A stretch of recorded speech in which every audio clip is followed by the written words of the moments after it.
Welcome to జనం కోసం journalism news. యువకుడిని కాపాడిన మత్స్యకారుడు. కృష్ణా నదిలో కొట్టుకుపోతున్న యువకుడిని స్థానిక మత్స్యకారులు రక్షించారు. శ్రీశైలం ఎడమ పాతాళ గంగ వద్ద స్నానం చేస్తున్న యువకుడు ప్రమాదవశాత్తు జారిపడ్డాడు. నదిలో కొట్టుకుపోతున్న అతడిని గోపాల్, మల్లి లక్ష్మయ్య అనే మత్స్యకారులు గమనించారు. నీటి ప్రవాహం ఎక్కువగా ఉన్నప్పటికీ వెంటనే పడవలో వెళ్లి యువకుడిని సురక్షితంగా బయటకు తీసుకొచ్చారు. వారి సాహసాన్ని స్థానికులు మెచ్చుకున్నారు. ఈద రానప్పుడు ఎందుకు వస్తారా మీరు?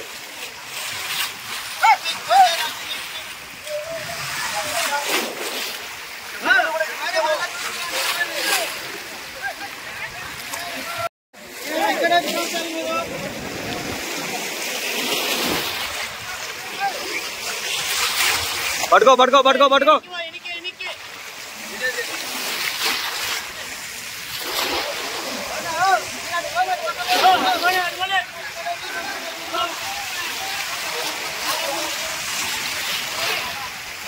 ఈద రానప్పుడు ఎందుకు వస్తారా మీరు?